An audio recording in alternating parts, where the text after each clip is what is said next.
Hey, what's up, everyone? Welcome back to another Thirsty Thursday live stream. In tonight's episode, we have the one and only The Stinger. He is a Hack-the-Box genius. So we're just going to check this out, do this a little different tonight, and do more like an Ask Me Anything type thing. There's no agenda. Obviously, we just put it on Hack-the-Box CTF and pretty much any CTF. So for those folks that don't know you, Glenn, who are you and what have you been up to? My name is Glenn Sibley. I've been going with The Stinger since about 1980 something. I started hacking back in the BBS days on Trash 80s, K-Pro systems and things like that. Back then, you could hack most systems with less than 100 commands. That's not the way it is nowadays. But I've been doing it a long time. I love CTFs. I love challenges, OSINT competitions, things of that nature. It all intrigues me. I'm not a game player. I'd rather code, do things like that. That's just the way my mind works, and it's actually what relaxes me. Nice. And that's interesting, right? Because coding sometimes can be super overwhelming for the brain. At least for me, that's why the beauty of I had to do some coding stuff in college, which was over 10 years ago now. And going from, basics, I had to I remember I actually made a sneaker shop. My database was SQL, and I had to make a sneaker shop because I'm a big sneakerhead. And I was like, man, that was the extent of my coding. And then some Java and some HTML stuff like that I just had to do in college. And after college, if you don't use it, you lose it type thing. So I just stuck to what I was good at. And that was networking and systems and all that stuff. And then obviously transitioning into the world of cybersecurity. So you said you like some OSINT type competitions. What exactly is OSINT for those folks that aren't familiar with? Maybe they know OSINT as open source intelligence. I can look up people, right? But how does that relate to a challenge or a CTF type thing? Some of the CTFs we do, and some of the CTFs we do as well. We donate time to actually help look for missing people as well. But then there's the regular fun competitions. You'll get a picture. You need to find the metadata for it. You need to track down. If you don't have the metadata, you have some landmarks. You need to track down for landmarks by the sun, by the moon, whatever the light shifts, where it is, so you can track it all down. It's puzzles. I just look at it as all as puzzles. And that's what makes everything fantastic. I love a puzzle. I love when you're done solving a puzzle and you've completed it. I don't care how hard it was. I mean, you can bitch and moan the whole damn time because it's a pain in the ass. But once you solve it, you feel so good, at least for me. And that's what it's almost like you're a lifter, powerlifting, doing powerlifting for years, getting underneath that weight. And it's going to crush you if you screw up. But when you get that lifted up, when you push 580 pounds off from your chest and rack it, bring it down and everything else for a competition, it is the greatest feat there is. So, I mean, it's endorphin highs, no matter which way you do it. Yeah, no, most definitely. I agree 1,000%. And the same thing, I think with mine, lifting and when I got into arm wrestling, right? Same kind of thing. It's when you not only arm wrestle people, it's when you're doing today, for an example, before I got on, I went to the gym, and where I'm at, where I'm located, I actually started looking for arm wrestling, not competitions, but meetups to do arm wrestling. And there's this technique. It's really hard to do it on camera, but it's more to strengthen your wrist. And I have skinny wrists, but when I'm doing this movement, it strengthens your wrists. And one guy came over and asked me what I was doing. And I get this a lot because I'm, arm wrestling, you're doing some weird shit, right? You're in the corner looking like you're doing some, wanky danky things because you're doing your arm and your wrist movements. And he's like, oh, that looks pretty easy. Can I try it? And I was only doing it with a kettlebell, 25 pounds. And think about it, this is just sitting, it's a wrap that goes around the kettlebell and it hangs. And then you hold your wrist and you just twist your wrist like that. Right. And he couldn't do barely one, and he was pretty jacked. So the moral of it is, practice makes perfect, and doesn't matter how I'm not jacked. I'm really strong, but like, it's interesting because you just start practicing and like what is it? Like muscle memory type thing. Like you're using some muscle memory to utilize whatever. Like there's some mind to connection. What is that saying? Like something to like a connection. I don't know. Maybe someone will know what the hell I'm trying to say. Uh, there's some connection, but It yeah. doesn't always, you got to remember, it doesn't always matter how big you are. The strength is different. Remember, for many, many years, who was the most powerful and strongest athlete in the world, and they're still in the top? It's male ballet dancers. Mm-hmm. I mean, you can say what you want, and they're not even big. They're skinny guys, everything else. But pound for pound, the strength in them is just phenomenal. Same with Yeah. most gymnasts. Gymnasts are right up there as well. It's the repetitive strength. Instead, it's fast twitch muscles. It's all different. So it's how it's trained and everything else. You don't have to be the biggest to be the strongest. That's Yeah. Yeah. And I try to explain that because, I have friends that, think they're jacked, and I'm like, that's whatever. It is what it is. But let's try to get on to this topic of some CTF. So for those folks that out there, like maybe they're trying to get into CTFs, and I talk about this, and you put it in the chats before, going from, over the wire, root me to try hack me to hack the box to whatever else is out there. But like, how did you start? Like you said from the 80s, but actually the CTFs, the competitions, like when did you start, and like what really intrigued you, and how did you get so good? CTF I did was an invite by the NSA. It was an NSA challenge in 2011, 2012. And after I did that one, and I did horrible. But that's what made me determine. I'm like, damn, how did I screw up so many of these? And then afterwards, sometimes just looking over, it's like, oh, I knew the answer to that. What the hell why didn't I do that? Mm-hmm. So I found it challenging. I'm like, just got to get the brain working a little bit different.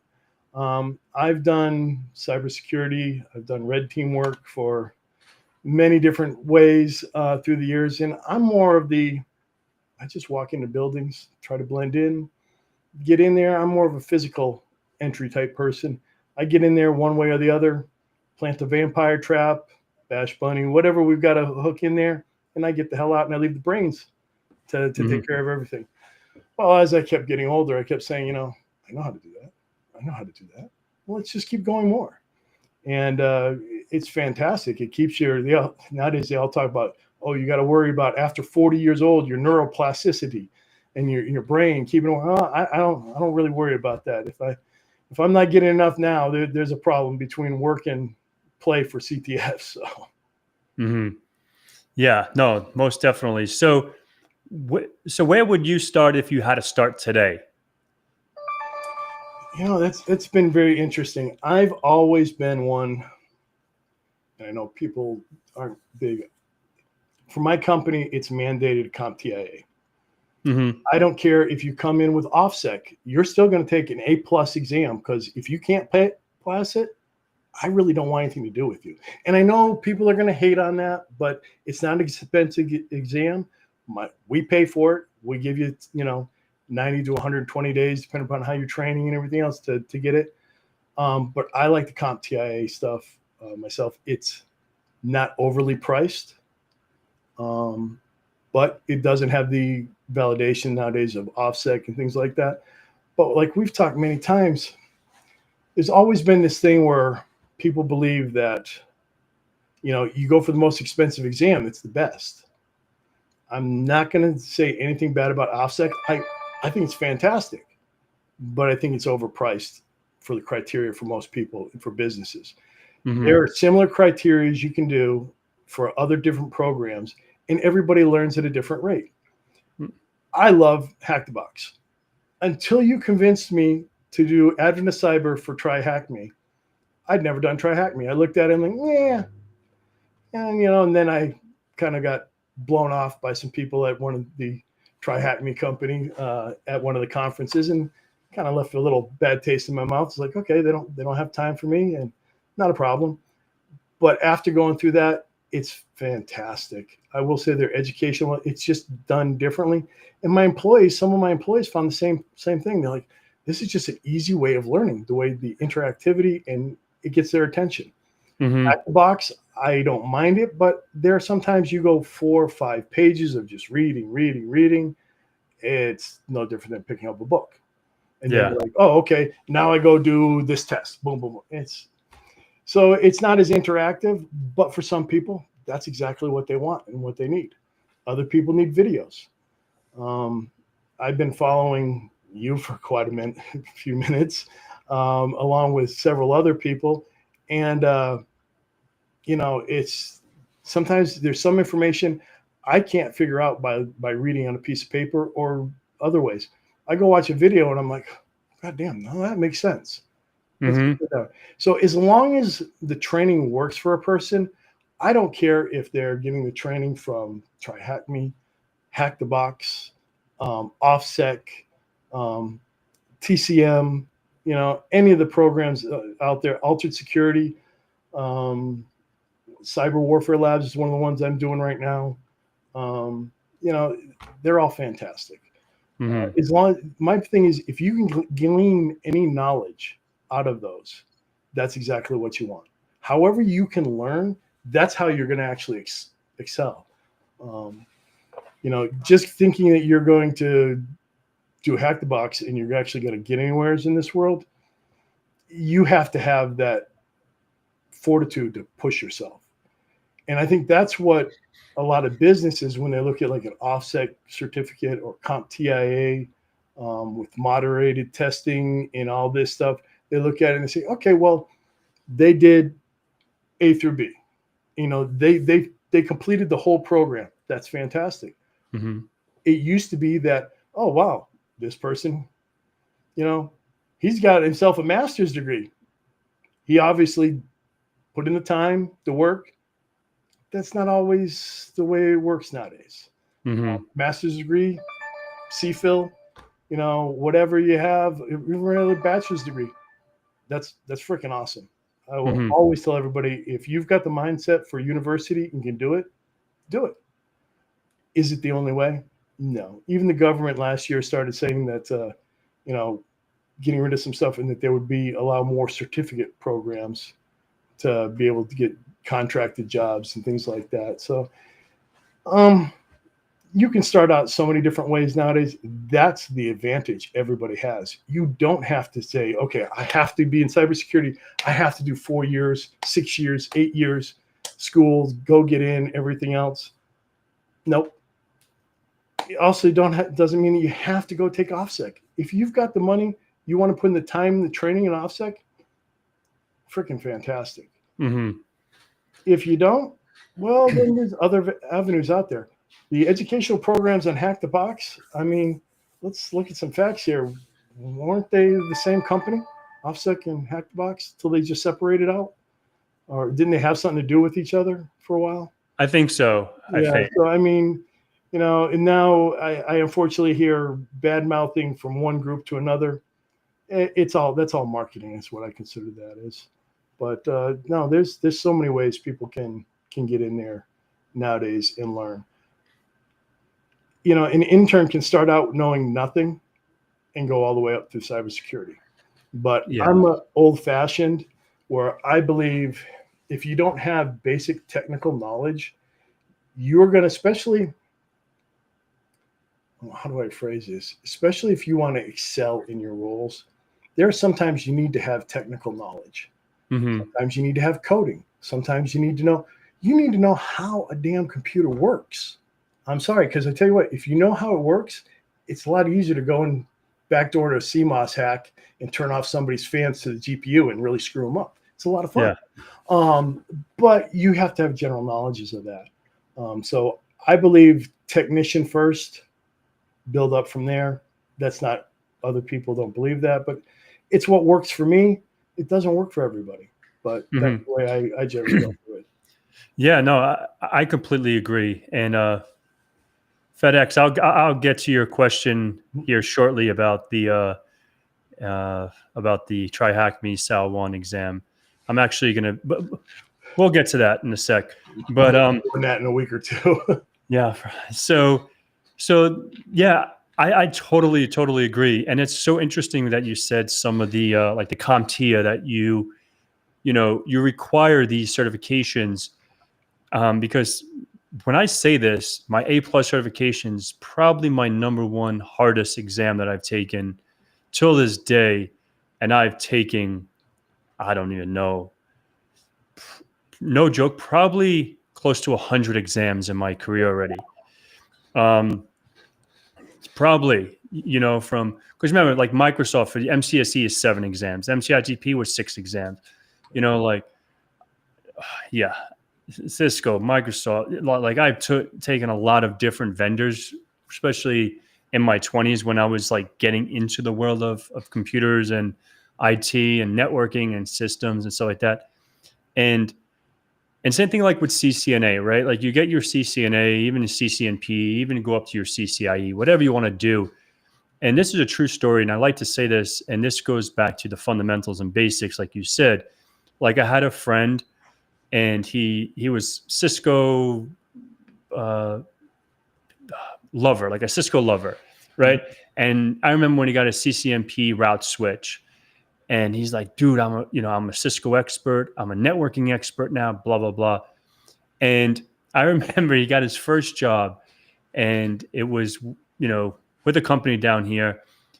He went, because remember, when you're doing your CCNA, I don't know how it is now, but back then when he did it, he did a CCENT, which is you get your ENT is Cisco Certified Entry Level Technician or whatever, ICND1, and then you do your ICND2 to get your CCNA. Then you get your CCNP, you have 3 exams, your T-shoot, route, and then switch. So your T-shoot, you have like, I think it's 10 tickets that you have to resolve certain things. I don't know how it is now when they, migrated to enterprise. But anyhow, he was like, dude, he called me. I remember, and this was probably around 10 years, no, longer than that, because my daughter's be 10. It's probably like 14 years ago now, right? Maybe 13, 14 years ago. And he called me. He's like, dude, I'm fucking lost. They told me to check the connected, the uplink to one of the MDFs, and he didn't know. So what happened was one of the patch panels, because there's something called 586B and 586A, and it's a straight through cable. So you have white, orange, orange, white, green, blue, blue, white, green, brown, white, brown. So like this was, if you have it twisted, you have what's called a crossover cable.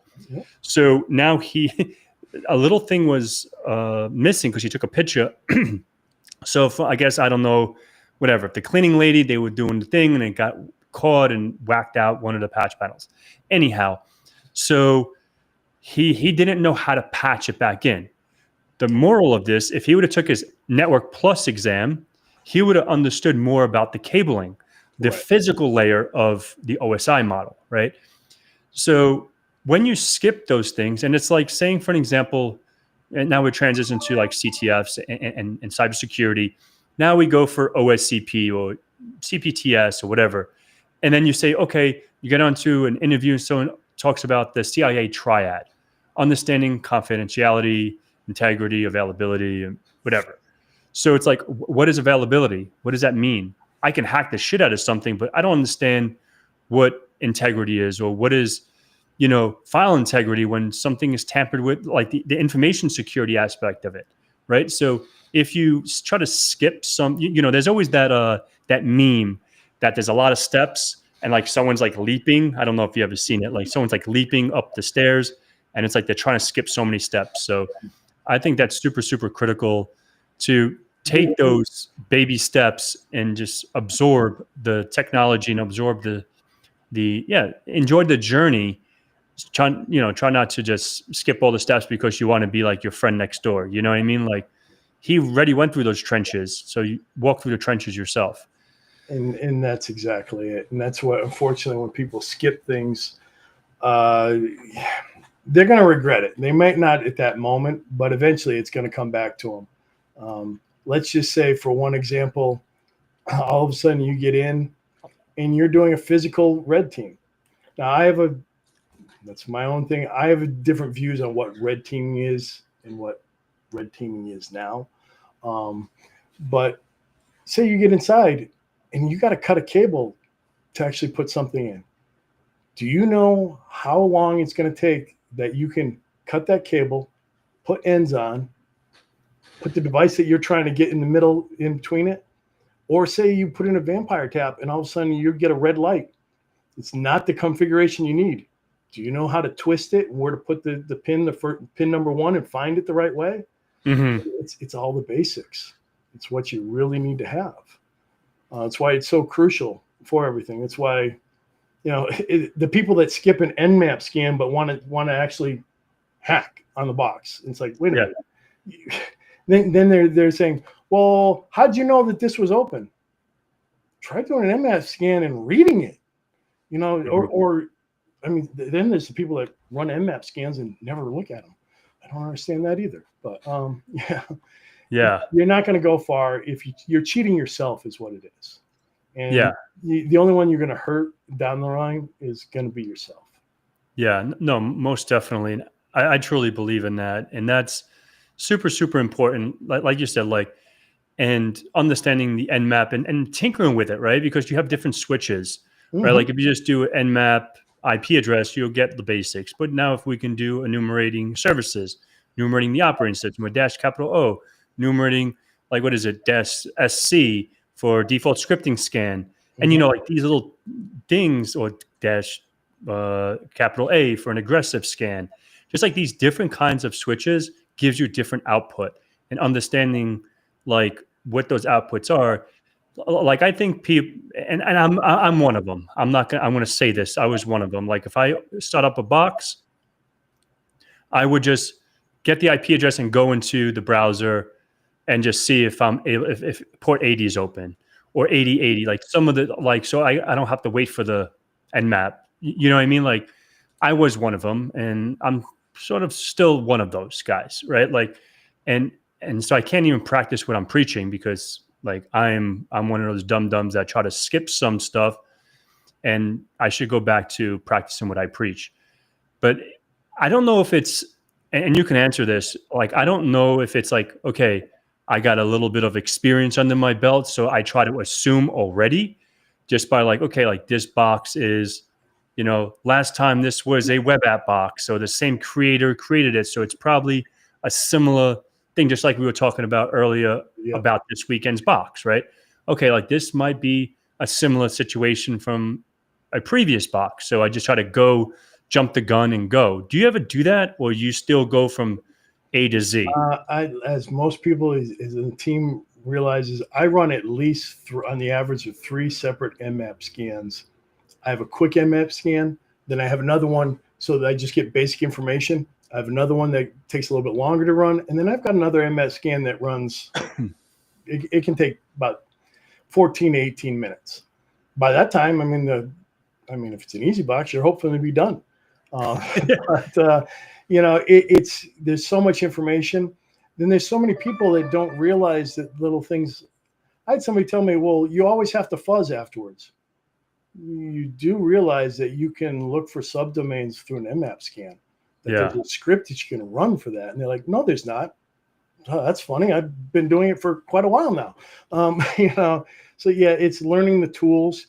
There are fantastic tools out there, but it's not going to help you if you don't learn the tools. And I'm not guilty of having some of that issues. I suck at Burp Suite. We've had this discussion. Yeah, it frustrates the hell out of me. I'll start running stuff. I'll be going through, and it takes too long, or it seems like it freezes, and I'm like, I can't stand it. Yeah, because especially Community Edition, because they're thresholds.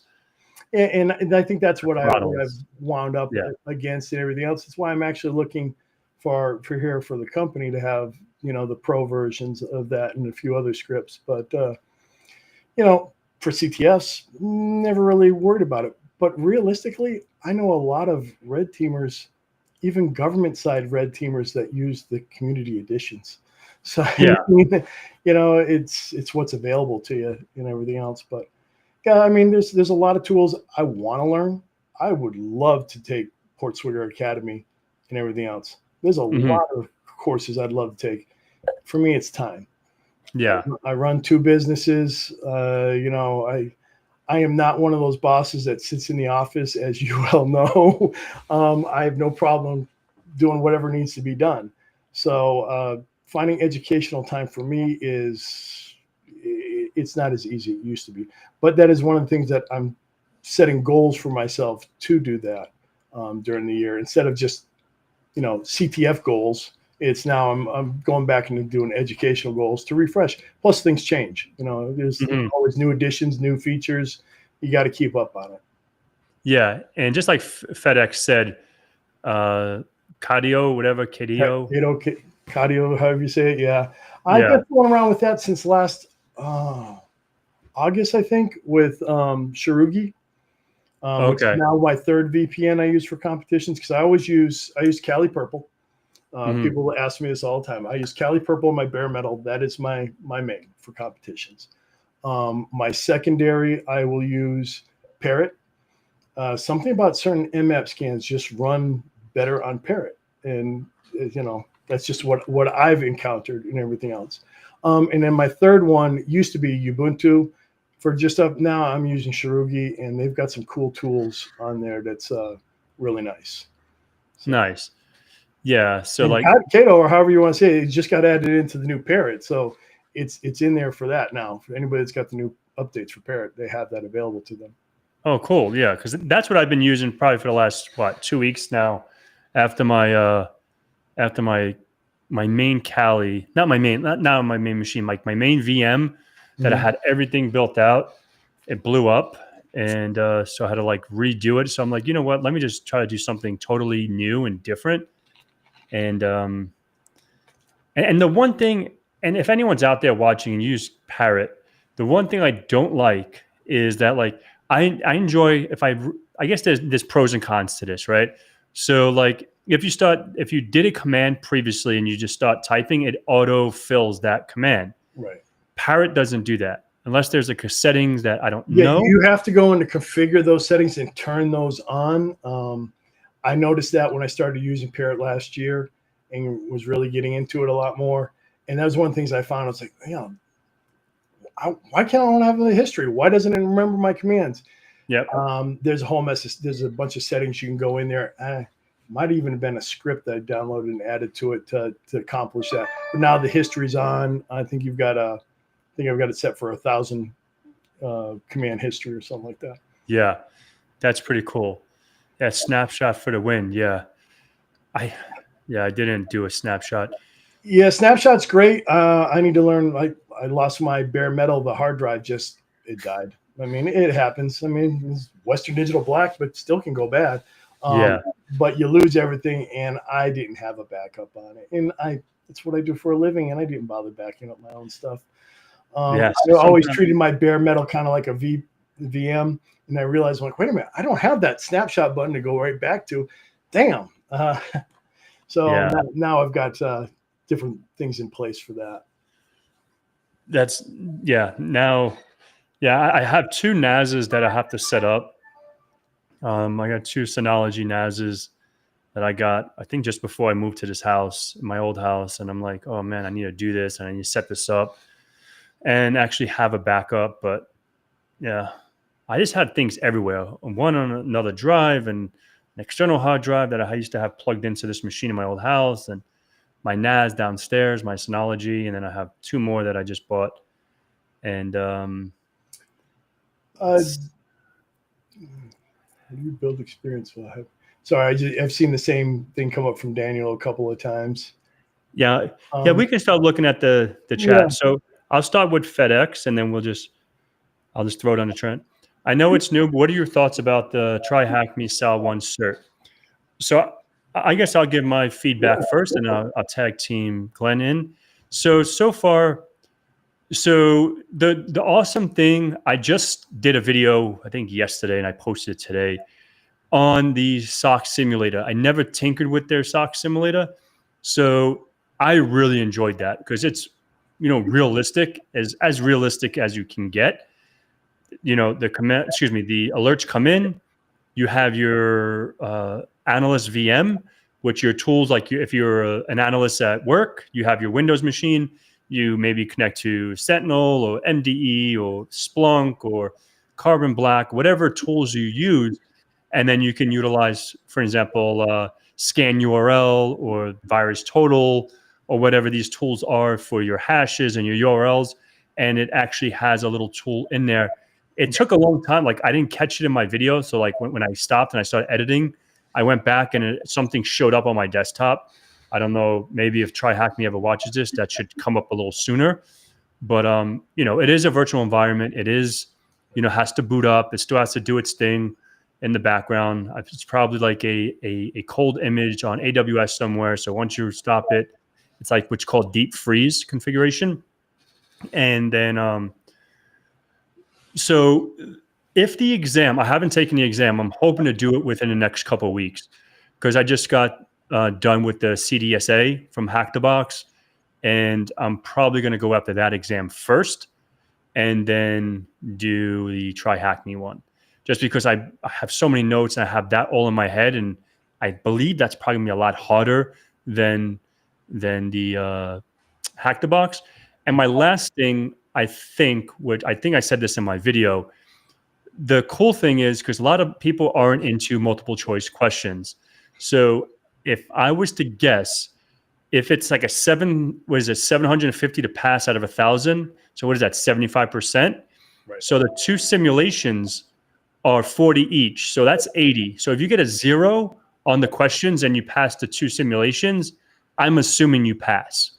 That's just my guess. I'm guesstimating. But from what I see, I really like it. Like if that's the same kind of setup as the exam, I think the exam is going to be cool because, you have to triage, you have to document, you have to put your notes inside of your ticket, just like in the real world. Like if you're working in a SOC, you're working as a security engineer or whatever, you're doing the same thing. You're looking at alerts and they come in like hotcakes, right? So that's my feedback on it. Yeah, I haven't tried the SOC simulator. I'm a terrible blue teamer. I hate logs. My eyes, I will say, age has gotten caught up with my eyes. So it's plenty of excuses. I'm kind of thinking of I think Cypher Leah was out here earlier. I kind of think I might have her actually do something I've never done before. I usually take every exam and test before I have the employees do it. I might give this one over to have Leah put the work through it, and then Michael and the other, and Eli and stuff like that. So we'll see how that's going to go. But that would be a first for me. But I have a hard time. I have to push myself to learn, blue team side. That's why I always say, anybody that's a blue teamer, you are the smartest motherfuckers there are out there, as far as I'm concerned. Red teamers, we only got to get lucky one time. Blue teamers, you got to be on your game all the time. Mm-hmm. So, some people who like to say they're not very good at stuff, it's not really true because they are actually blue teamers, so they're smarter than they let on. Yeah. And it's interesting. I think I've always been like that since I was a kid. Because I know, like, when I say it, I'm like, where does that stem from? Right? It's not like an insecurity. It's like, I guess, like, I don't like to be that center. Like, even because I bowled, a lot of people probably know that I was a bowler. And I used to teach bowling and mentor bowlers. And, I actually paid my college bowling. I made a lot of money bowling until I broke my back. Mm-hmm. If I didn't break my back, I wouldn't have been here with you folks today. I think I would have went a whole different route in life because bowling was my life. And so, like, everyone used to, harp on it like, oh, two-handed P, like, because I'm a two-handed bowler. So it's like, and I have, 30, and in a sanctioned league, I have 300 games. Overall, I think I have, 60 or 68, 300 games, like, open bowling and just practice and non-sanctioned. So like I'm on PBA, I have a lot of rings, now they only give rings out for 300s and they only give you one. When I was doing it, you get one for every time. You get one for 298, 299, and 300. And I think 800 serious. If you guys aren't a bowler, sorry, that probably went over your head. But the moral of what I'm saying. is like I like to just keep under the radar in the sense of like my ability, because I don't like to be the one that gets like the fingers pointed to them, right? So yeah, that's I'm old school. I'd rather just stay in the back and absorb the knowledge than always being out in front. So yeah, I hear you on that. Let's see. Bom dia, acá no Brasil. All right, tudo bom? Beleza. Obrigado, velho. I don't know who that is, but he just said pretty much good evening. I'm here in Brazil. Mind to muscle connection. There you go. Yeah, that's what I was thinking. Like mind to muscle. Yeah. Yep. Thank you. Someone was paying attention.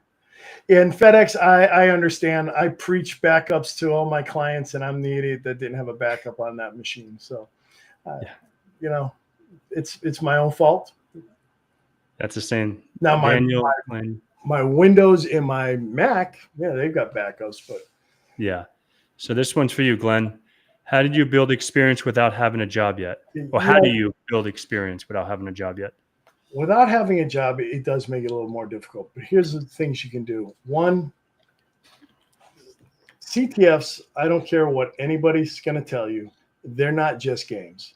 You learn the knowledge you can put forth on those can help excel you later on down the road.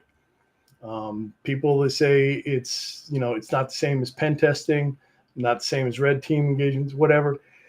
You're right. But I will say this, 8 out of 10 times, it's usually harder than what you're ever going to find in a pen test and situations like that. Not always, but generally. But building experience, CTFs is one way of doing it. Internships, volunteering. We do volunteer for different programs. Like I said, I guess there's no reason why I can't say Trace Labs, but we volunteer here at the office with Trace Labs. I've been doing that. I love donating time and doing stuff with them. It's fantastic. But volunteering to churches. Sometimes they need a technician or they just need a security evaluation. I unfortunately had a church not too long ago that contacted us. Somebody very rudely shut down their entire live stream broadcast on a Sunday. And they put ransomware on one of their systems. Not cool. Yeah. But, I volunteered. Volunteered. Don't actually English part. It's just we volunteered at the time, and you can give back in different manners. There are plenty of people on communities that they don't have the fundings, and they really do need a security review. So if you're working in cybersecurity and you know how to make sure everybody's firewalls are set, different things. I am not going to tell you to volunteer for a compliance-related company because that is in my mind, it rings too many alarm bells. But for regular businesses, volunteer your time. Go and check out their firewall, but be prepared to explain to them in the simplest terms what you're doing. Because trust but verify, you've got to prove yourself, and that's part of what you need to do here. But volunteering, doing things of that nature, internships. If you get an internship, you can go a long way with interns. I've had interns do very well. I've had interns that really don't have any energy to do anything more than being an intern.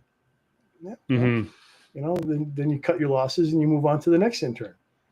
Exactly. But, there are different ways you can build your experience. But I tell you what, education, going through schools, going through a certificate. When I see a certificate, I look at it as they took the time and the energy and the effort to build that experience. That is another experience, level of experience. College, your degrees, your diplomas. And I'm not saying you have to get a degree in computer science, in cybersecurity, or any of that. You could be a lawyer. And I tell you what, cybersecurity needs, especially GRC, needs damn good lawyers because you understand the laws now. I can teach you how to do the cybersecurity stuff. I can't teach you how to know different laws and what's going to apply. So, I mean, somebody that's going to school for pre-law and decides to change over, they've got their world as an oyster for, a couple different things I can think right off the top of my head. Mm-hmm. You just have to look at it that way. You can always build experience. You can always volunteer your time. You can always do internships, whether it be paid or free. There's nothing that locks you into, oh, I got to work as a slave for, the next 10 years of my life. We're not New York City here. So you work in the fashion industry where it's a little bit different. But. Yeah. So are you excited about an easy box this weekend? Actually, yes. Even though I will say last weekend was quite easy. It was when you can do a box in 40 some odd minutes, it's nice. Some of the brain drains we've had lately, working 20 hours straight, that's hell. But I'm one of those addictive type persons. Once I start on something, I'm going to finish it. So I don't care if I got to take a 2-hour nap and then get my butt back on in the chair, or I should probably guess I stand a lot. That's just my method. But I've got to keep working. I want to know. I want to solve those puzzles. And the people say, well, you got to think out of the box. I've always been a believer. Don't even put yourself in a box. Don't even look for a box. Always think outside of the box. So offshore lab, is it a good lab for CPTS? Yes, I think CPTS, all those labs, Dante, offshore, not Rasta labs, but like, what other one is there? Offshore, Rasta lab. And I forgot the ones now, but offshore definitely will help you. All of them will, because it's, it's an AD environment. You have web apps, you have like all these different aspects of a real engagement. So that's the thing about like CTF, single standalone machines, right? It doesn't teach you how to pivot, and that's where, like, if you watched the stream last weekend, unless you get up to the insanes in brain fuck. Yeah, exactly. Yeah. But but with like offshore, with these pro labs, they actually, has different machines that you have to actually pivot to. And the cool thing is you have your entry point. So it's sort of like, I don't know how much I could talk about it, but I'll give you a good head start. I don't want to get in trouble already. I don't want to get banned again. So Mon wants a connection. Yes, Stephanie. Thank you. Appreciate that. You want some realistic work, though, definitely go through the pro labs. If you get the chance, the pro labs are their work. Yeah. They will school you. That's for sure. Yeah. No, most definitely. We're lucky too. I'm just trying to look through this thing. I know a blue teamer. Yeah, I know a few of those too. Jorge. I'm a dumbass and I keep learning new stuff every day and then keep reminding myself I don't know shit. That's their way on. That's what Fennec said. Dude, we have to get together, man. He's funny. He's up by, he's exactly where I'm at. He's not too far. Yeah, I met FedEx with you in Orlando, at the B-side Orlando. Yeah. And FedEx, are you going to B-side Tampa this year? I'll be there. I'm actually doing a workshop. So I'll be there on that Friday. So that should be fun. I got accepted for my workshop. So got approved. So that should be good. He may or may not be on the screen. Yeah, that's funny. Jorge's like, he may or may not be on the screen. I think he's talking about when you were talking about the blue teamer. I bowl with two hands too. Takes two hands to hold it around. Embarrassing. I'm not. It's not because I'm weak, Tony. It's because that's how I bowl. Do I have any? I don't have any videos of me bowling on YouTube. Maybe I should make a bowling, like how to bowl and get a strike. I probably get more views on how to get a strike in bowling than my hacking videos. Let's see. I'm just trying to go through these. Let's see. I went. What is it? Why does this keep going bananas? I went through that bare metal at work last week, and I made me mad. Ravine Backle was an old and recent one. Oh man, that sucks. Hey, I'm volunteering at a church once, and I ended up getting an offer and a job. and became the director of IT for the church. That's awesome. See, there you go. And all from volunteering. You can get some great jobs or leads. Sometimes it might not be just from that job, but word of mouth. In my career, I have found word of mouth can do tremendous things for you. It really can. And if you got a client that you really made happy, they're going to tell somebody, and it's going to get you the next client. So it works well. Yeah, no, most definitely. I think that's so true. That's that's the thing about getting jobs today, like in cyber. It's like word of mouth and like networking. That's why I'm very, very keen on networking. And that's going to be my talk in Romania. The importance of networking to get a job in cyber. Because people like think about like all these certifications, all this stuff, and now you throw your resume through an ATS system. And this is another hack that you should do is never use just one resume and spray and pray. What I do, obviously, I leverage AI as much as I can. So I'll take the description of the job, throw it in AI, and say, okay, tailor my resume to use some hot or keywords from that job description, throw it into my resume, and re-download it into a docx, and then I can convert that to a PDF or whatever. And then you have multiple whatchamacallits, versions of your resume, because maybe one's like a pen tester, maybe one's a red teamer, maybe one's just a security engineer, maybe one's a web app tester, and all your stuff is leaning towards infrastructure pen testing, whatever the case may be. Just make sure you tailor that. Let's see what else. Yes, Daniel, I will be March 2nd. I will be doing the webinar from his group in Nigeria, red team versus blue team. Oh, nice. Yep. And I think he's trying to get you hooked up for the following month. Yep. Yeah, that'll be fun. I talked to him the other day, so that'll be awesome. How can entry level? Let me see. FedEx. That's the reason why I stay away from CTFs. They can get addictive. Yeah, it's like my crack, And I never really did CTFs really that much.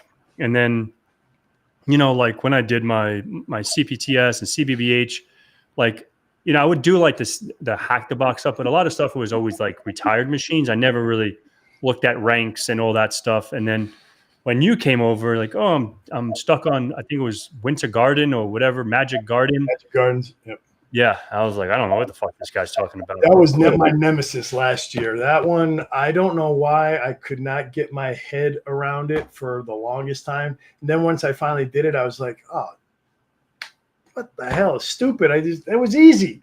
Yeah. Well, actually, no, that's a lie. It wasn't easy, but I mean, the brain thought was there. It kept going down the wrong rabbit hole is what it was. Yeah. And FedEx, yeah, it starts getting addictive because once you start seeing like you're getting better and like not only getting better, like now when you submit your flags and like, okay, I get a few points and now I'm going from noob, or is it noob, script kiddie, then hacker? I don't even know how the thing is. Yeah, but, I believe that sounds about right. So, as you move up and you get, okay, I'm a quote unquote hacker rank. And then I'm like, oh, let's see how long it takes to get to pro hacker and then elite hacker. And then I think it's guru. And then the thing that you are, I can't even say the word, omniscient, whatever the fuck it is. Yeah. And all right. So Daniel, let's see. This is a good question. How can entry-level pen testers prep for an interview to land a job? Well, be ready to, I find one of the best ways is I've had people come in, they've actually done a CTF or, something, and they go through it and they submit their, almost like a walkthrough in a report. And I thought it was just ingenious that they just use a CTF for their part of their interview. I've also heard of other companies, and actually do know of one that will actually just randomly say, okay, you're going to do this medium box on Hack the Box today. And if you say no way, they say, okay, next. And if you say, yeah, well, you don't have to, like, in 30 minutes to an hour, solve it. That's not what they're looking for. They're wanting to see that you've got the basic knowledge for enumeration, which, like we just discussed earlier, so many people want to skip through or short stop it. They want to know that you've got the basic tools, because a lot of them, you may have learned things that they don't want you to do. So, you know, they want to know what they have to work with. And actually it's pretty damn smart to do something like that. But Yeah. you know, so there are different ways for landing, but prep yourself, basic knowledge. I've always preached to all my employees. I saw Leo was just out here. The KISS method. Keep it simple, stupid. Stop looking for the goddamn hardest things that could be going wrong. Look at the basics. 9 times out of 10 is something basics. Yeah. And going back to what we were saying about the CCNP guy, and like he had another instance, like he was doing all this because he just got a CCNP. So he's thinking about EIGRP and OSPF and all these dynamic routing protocols and inter-VLAN routing and all this stuff at that level. And he called me. He's like, dude, this thing is not pinging. I'm doing show IP route. I can see all the routes. And he didn't go back to layer 1 on the actual the clients, or it's all in one building, but the RJ45 jack, the cable from the switch from the MDF, like it wasn't, because they swapped out the cable because the other one went bad, but they never clicked it in all the way, so it never did the DORA, right, discovery, for ARP and all that stuff. So yeah, but going back to your question, Daniel, from my take, how can entry-level pen testers prep for an interview? There's 2 things that I always say: do reconnaissance and do some research on the company that you're interviewing with, right? And the reason why I say that is because I've done this in the past, and I've said, oh, I'm so lucky to interview with ABC Incorporated. Thank you so much for having me. I just want to let you know, I don't know, dev.abc.com, whatever. Their SSL is outdated. So I was, looking on your site because I went to ssl.crt and I can see all your stuff is outdated.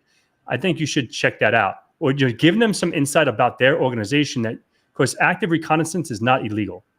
Once you start, because that's scanning the internet. That's once you start trying to poke holes, that's when it gets a little hairy.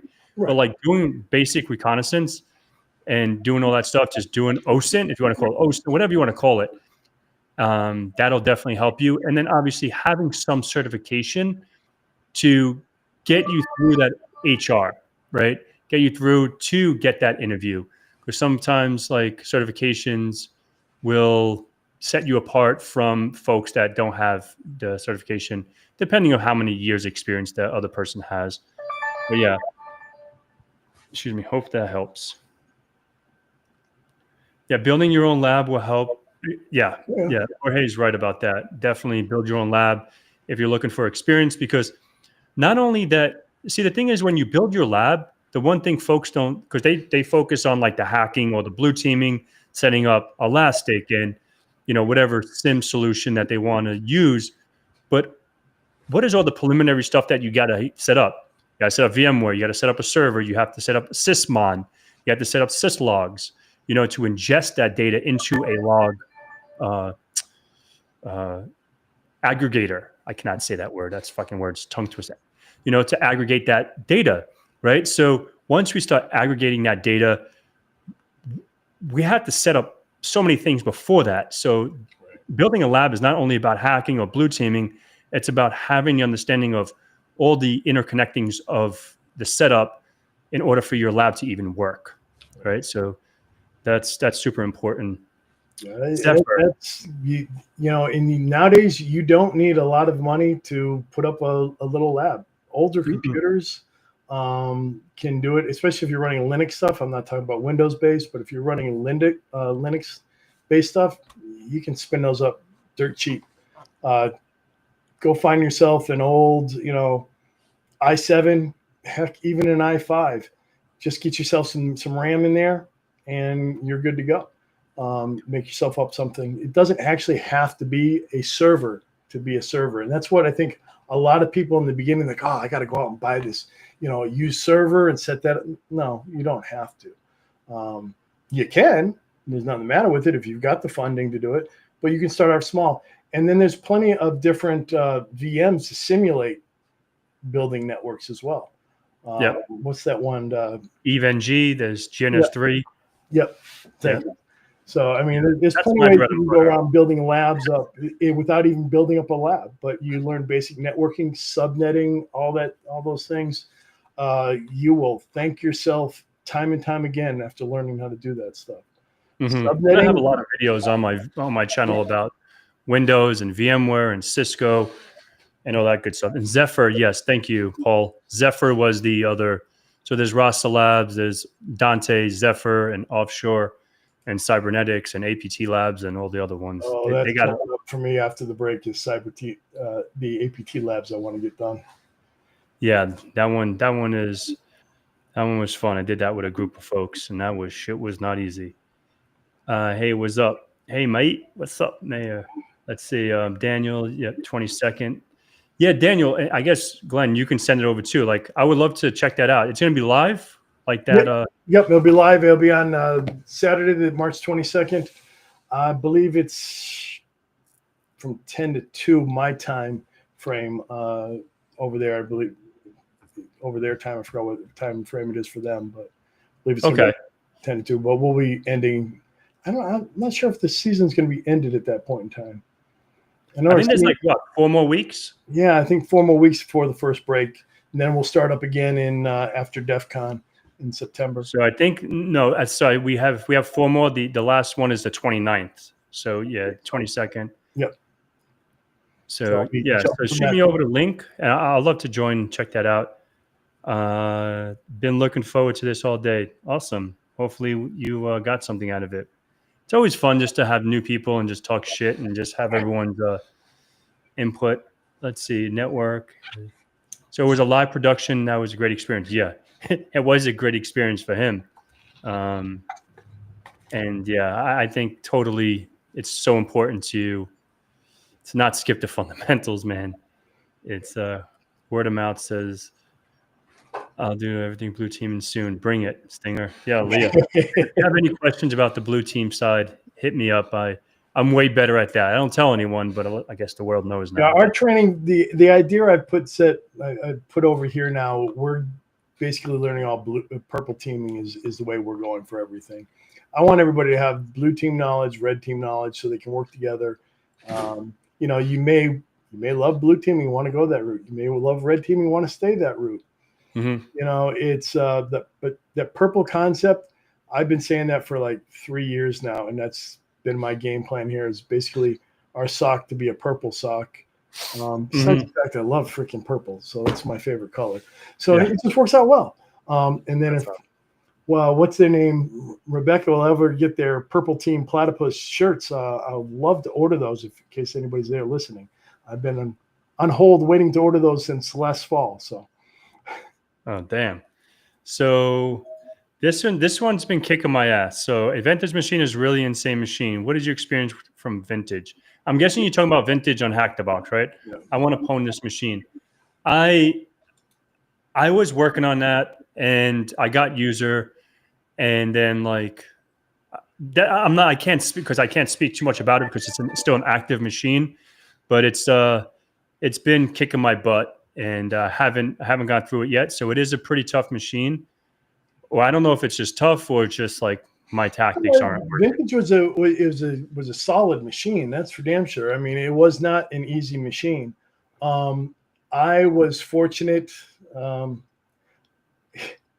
was fortunate to get in there as not the way they were supposed to on the opening weekend, which they've since patched. But sometimes that's the way, we find other ways around there. Like I said, you don't have to get lucky once. You can design a whole machine, say, this is how it's intended to go. Well, if I go an unintended route, guess what? You screwed up, not me. So yeah, that's the way I look at that. So, but they wind up patching those. So I know I did it again. Well, I think around January, and it was done differently. So it definitely made it a little bit harder and a little more challenging, but vintage is a good solid machine. When you can get through something like vintage, Ghost, Magic Gardens. If you say those are easy, either you are freaking incredible or you are lying through your teeth. So Yeah. there's only And two ways about it. So and it's funny because Mr. T, I'm not going to put his name out there, but our buddy Mr. T, yeah, everything's easy for that guy. You know, well, I some people talked to just him have today. that. They can do it. Yeah, I talked to him today, and I even told him about vintage. I'm like, dude, this thing is kicking my ass. He goes, oh, you'll get it. I'm like, my mind doesn't work like yours, brother, but I love you anyway. But because I always like to, ask him about his thoughts about the active machines from Saturday. He goes, oh, that was easy. That was easy, or whatever his feedback is. And I don't think I ever heard him say anything was difficult. I have to ask him, like, dude, what has been difficult for you? If you ever watch this, he's probably sleeping now. It's probably the middle of the night for him. I say, yeah, it's probably for him. It's the middle of the night. Yeah, like 2 a.m. But I wish I had one of those minds that that just look at the code and say, "Oh, this is the problem." No. Yeah, remember when he jumped in for 10 seconds? I was like, "What the fuck? What the hell, man? We've only been working on this for 7 hours. You walk in, and 3 minutes later, you're like, "Oh yeah, this is what you want to do." Yeah, I am not a great hacker. I am what I call a hardworking hacker. Yeah. So, and I will find all the tools I need to make it happen. But yep. So I know it's the top of the hour, so I just want to be respectful. Let's see if there's any other thing. Enumeration is the most important thing. You'll need to go over and over. Yep, enumeration is key. There's plenty of cheap servers out there. Dell's 730. Yep, they're pretty cool. And then you can get them for 500 euros. Second week in April, I believe. Go Purple. Vintage is a very nice machine. Magic Garden was tough for me. Yeah, it's tough for everyone, I think. Yeah, that one took me almost over a week to actually solve. That one was, like I said, sometimes you're going to have those machines that there's just no way in the world. It just doesn't come easy. Yeah. But that's the advantage of puzzles. Eventually, like I said, you're going to do it. It's kind of like you pass the CCNA. When you pass the CCNA, I'm freaking awesome. But, eventually you learn that no matter how much knowledge you have, there's somebody out there that's much, much better prepared. So yeah. Awesome. So I guess the last thing I'll ask is any last words that, for those folks that want to get into CTFs, that want to learn and be like Glenn when they grow up, what is your last words of wisdom? Basically, as they just said earlier, enumeration is a key, but don't forget, you need to enumerate every single step. The reason why I find stuff is, yes, it's luck, but I run different enumerations. Every time I SSH, I'm enumerating for things. I look for different config files. I have different scripts I've written myself to go and search for different things. The reason why I get solves is not because I'm a great CTFer. It's because I do all the enumerations, find the problems, and then look it up just like everybody else. Find the exploits, the vulnerabilities. If you don't have an exploit, guess what? It's time to make your own. The other thing I do is, because it's allowed on Hackthebox, and I know people give me a hard time, I brute force. I run brute force on every single machine. I don't care if it's easy. I've accidentally gotten in several times just by running brute forces. It's like, okay, no problem. Brute force king. If that works, it works, and it has. So whatever's allowed, but make sure that you do. If you're in a CTF competition, like we were one last week, and they kept saying no nmaps, no brute force, and what did some of the mooks do? They wind up, and you're like, hey, you might see. It tell you not to do it, and you still do it, and you knock the whole damn CTF off. So just be respectful. You're going to wind up the same thing. If you really do want to be a pen tester or a red teamer, guess what? There are things, if it's out of scope, you ain't going to touch it. Consider things when they tell you that. In CTFs, it's the same adage. Go the same mindset, and you're going to succeed. And you can go from, basic knowledge all the way up through gleaning from CTFs. It's a lot easier and more legal to get your training on TryHackMe, Root Me, Hackthebox, any of those, than going out, doing things the old-fashioned way and actually experimenting around, which was not the coolest thing in the world. But, yeah. Cool. Awesome. Thank you so much, Glenn. I appreciate this. I know this has been a long time in the works, and I'm glad to have you. So I guess the last thing, how can they get in contact with you if anyone has any questions? Like, I guess LinkedIn is pretty much it. That's pretty much it, right? Yeah, I'm not a social media person. Matter of fact, I usually not have myself out there. LinkedIn is basically the only way.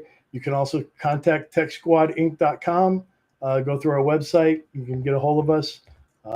If you need an MSP and you're in Georgia or Florida, or managed security services provider, or pen testing, we do it all. So just give us a call. Awesome. Yep, you heard him. Thank you so much, guys. Happy Thursday, and I'll see you guys in the next one.